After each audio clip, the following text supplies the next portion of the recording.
In today's video, we are going to review new and important information in your FY 2026 appropriations bill, specifically as it relates to personal services and the Mississippi State Personnel Board. There'll be a link in the description to the legislative website where you can find your appropriations bill. Okay, for today's example, we're going to be looking at the State Personnel Board's appropriations bill. We'll start with Section 1, that is our total appropriation. But what we're going to be concerned about the most today is Section 2, which specifically addresses personal services in this section. You'll see your funding sources are listed first. General and special funds, these are specific numbers, not estimates. But then we're going to get to our first major change in the bills this year, which is the personal services line item. In the past, you've received these numbers from your MSPB analyst, but in 2026, it is all here in your bill. Your first number, the employee salaries, wages, and fringe benefits, includes salaries and benefits for your current employees. It also includes upcoming employer contribution increases for PERS, which is 0.5% on July 1st, 2025, and for the state health insurance is 6.5% on January 1st, 2026. Both of those increases are included in this number.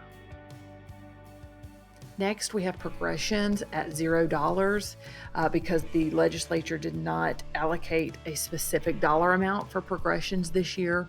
However, there is no restrictive language in either the appropriation bill or the variable compensation plan that would limit progressions. Next is your vacancy funding, and vacancy funding is the amount to be used to fill your headcount. There's language later in the bill that clarifies that it is not to be used for salary increases for current employees, like promotions, title changes, or in-range salary adjustments. Next, you have your authorized headcount. This is the maximum number of employees that your agency can maintain. And the sentence after that explains that your personal service budget cannot be transferred to another budget category.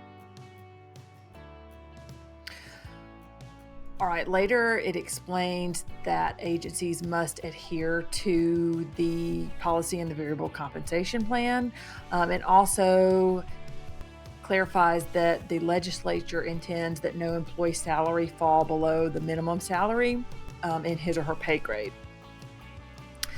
Starting here on line 39 is what you will hear us at MSPB call the compliance language, which references the compliance report.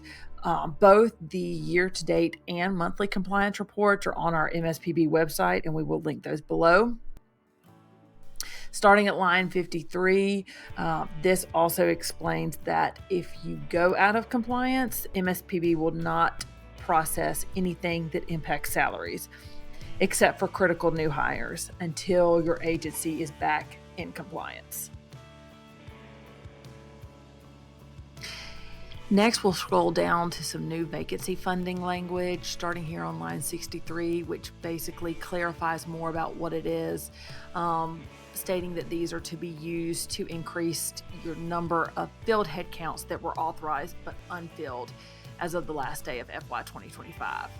There's also language explaining that after May 1, if you fill any additional headcounts before the end of the year, your vacancy funding may be proportionally reduced to reflect your updated number of filled headcount. Here you have our standard escalation language stating that MSPB will not process any escalations unless there's written approval from DFA.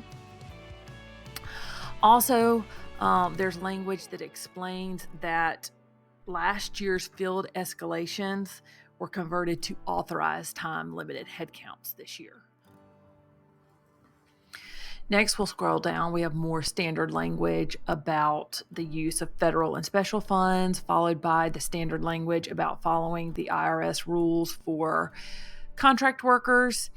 And here in line 95 in our bill, we start our new language about if your agency's headcount went down from last fiscal year to FY 2026, it is at your discretion as to what headcounts you remove.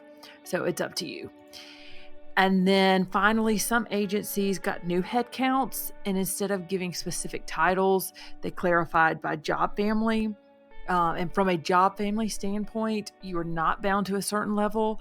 We just want to remind you to make sure that whatever level you are using accurately reflects what that employee is doing.